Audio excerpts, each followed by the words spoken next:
Hi, George and MJ here for JustOneDram.com. Thanks to MJ here, we got our hands on the Game of Thrones Ommegang Take the Black Stout before it's even on shelves. Might be on shelves someplace already, but not in this part of New York at least. We have not tried it before. This is the one bottle we have. We're going to pop it open on camera for you, and you're going to get our honest, as we have them, opinions. Since you've worked your magic, did you do the honors of popping it? Of course. Alright. While you're doing that, I'm going to pull it up on Untapped. Yeah, it's a black stout. It's ale brewed with star anise and licorice root. So it should be a little bit interesting. There you go. Came out with a fury. Fury of the North, my friend. Winter is coming. Wow. That is... These are bottle aged, so there's going to be yeast settlement in the bottom of it. So you really want to take care when you're pouring. Yeah, you definitely don't want to take care because you don't want that yeast sediment in your glass. I am going to take a picture on camera. I'm sorry. You start noticing it. I've got to be a social media nerd. Yeah, obviously the first thing you can notice is the thick, rich head. That's kind of a testament to the really good yeast that's used in there. And like any good classic stout, it's got a really dark black color to it. Exactly what you're looking for with a stout. I'd say the head on this is a real awesome mocha color. I like it. It's very... It's like, a nice head. It's alive. Yeah, it's bubbling. It's the bubbles are not uniform in size and shape either, so it's really cool to see a little diversity in there.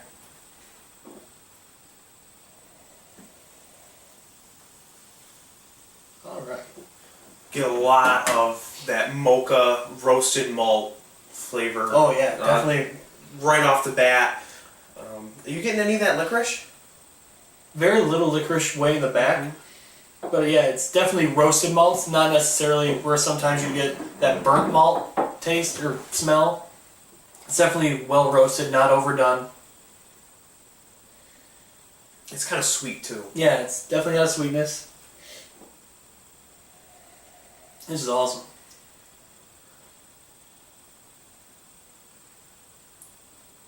The head didn't last too long either, I like that.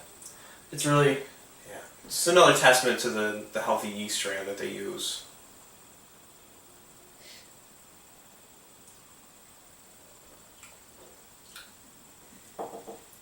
Oh yeah. Definitely getting some of that licorice there. Yeah. Really way up front, a lot of licorice. But it's kind of like a sweet licorice. Yeah, it's not that horrible anisette flavor, which in my opinion is horrible. Some people out there of course love it, so I'm sorry that was a piece of opinion. For somebody who, I really am not a huge stout drinker and I don't like licorice, I do like this so far, which is a testament to the quality of the product they put out. Yeah, right up front you get hit with that licorice flavor, but then as it moves across your palate, and make sure anytime you drink beer, it hits all parts of your tongue. It gets very sweet, and you get a lot of that espresso kind of mocha notes. Yeah, definitely getting mocha. And you know that's from the stout malt, but it's very light. It's not thick like you know anybody who thinks stout, they think of Guinness and how thick it is. This is actually pretty light. Yeah, it is definitely very light. I'm going to read the bottle real quick.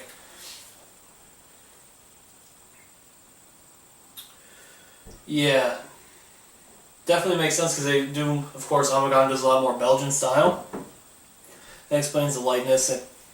It's really interesting to drink because it's definitely all stout, but it's so characteristic of like, it's making me think of, I'm not putting my finger on it. You know what I'm trying to say? It's all stout. There's something there giving a little more complexity than your average stout. Yeah. It is definitely more of a Belgian style, kind of a little bit stronger. It sits at 7% APV, so it's not super high, but it's definitely not your average beer.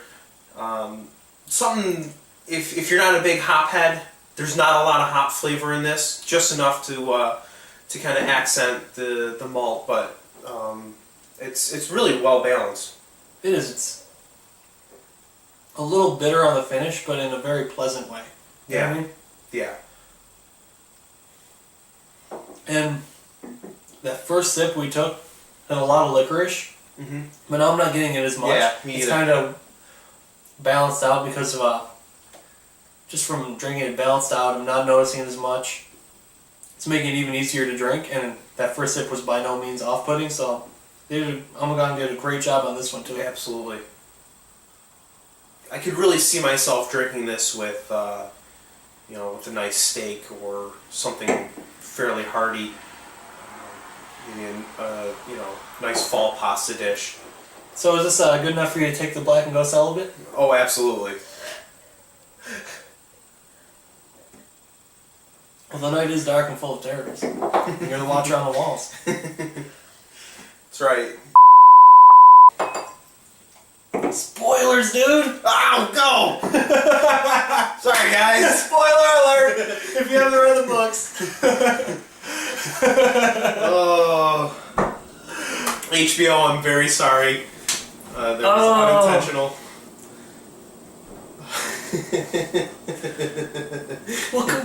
I'm not sure if we should put a spoiler alert or just cut it out. Oh, shit. Well done. Anyway. You bastard.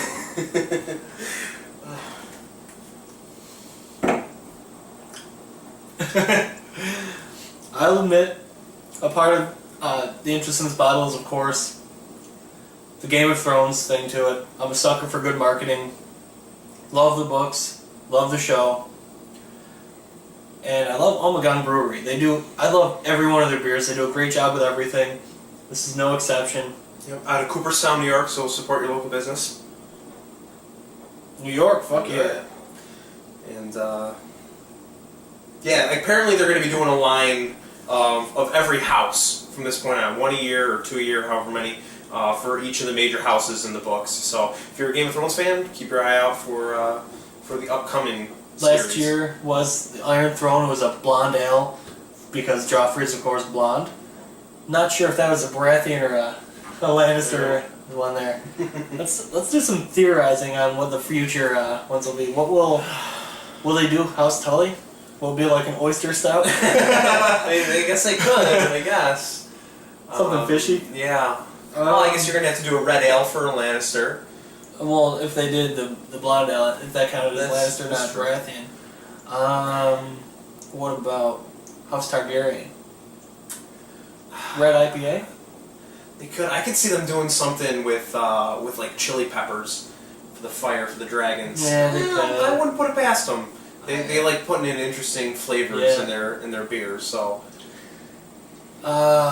What about? What other big houses are there that would actually make it? Stark. Does this count as Stark though? No, it's the Night's Watch. I know, but you think about it. The Iron Throne didn't technically conform to one house. And I don't know. Yeah. Greyjoy would be the oyster stout. Yeah, they would be more the oyster stout. Yeah. The Martell's a nice summer ale. Yeah. Yeah. A Hefeweizen. Yeah, that would work. Martell Hefeweizen. I'd like to see them do an IPA at some point. I know they're more Belgian; they don't really have the IPA styles, but I'd love to see their take on something like that. Well, think about it. Three Heads does a Belgian style IPA, and that's actually really good. The Ontario Coast, right? Well, it's a East-West IPA. I thought they had a Belgian one. They do. Yeah. Which one is it?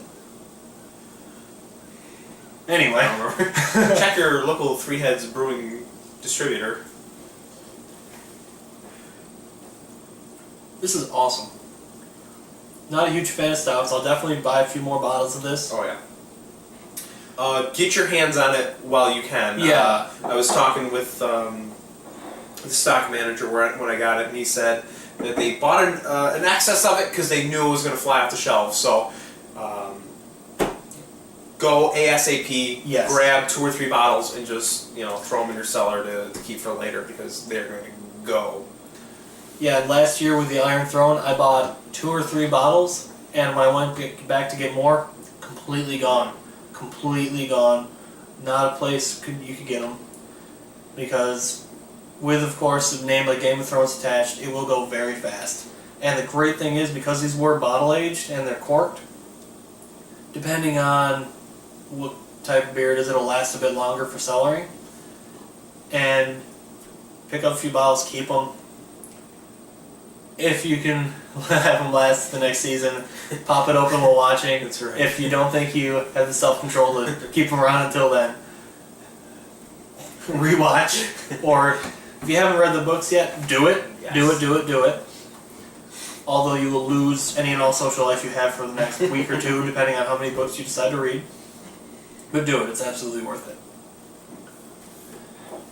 And this stuff's awesome. Yeah, it's very pleasantly surprised. I was a little hesitant, especially with all that licorice flavor. in Yeah, there, licorice but is a scary thing for me.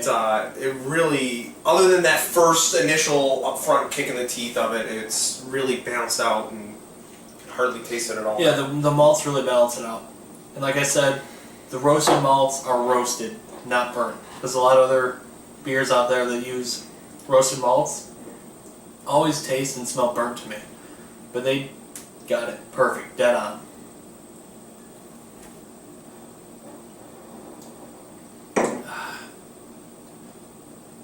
Alright, well, get your hands on a few bottles of this.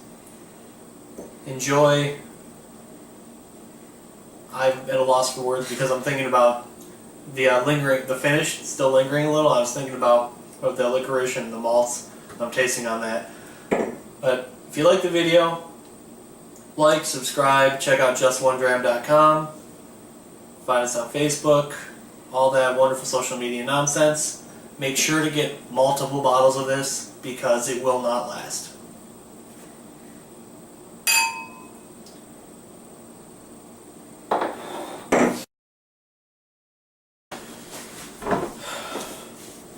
It's got the werewood tree in the front, and it's crying red blood.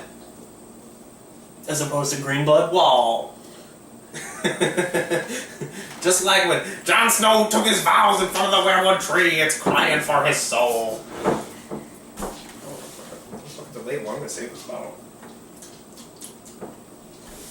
It's made with wirewood root. The old gods are coursing through our veins right now. That's right. We're now green seers and wargs. Where's my dire wolf? Come here, dire wolf.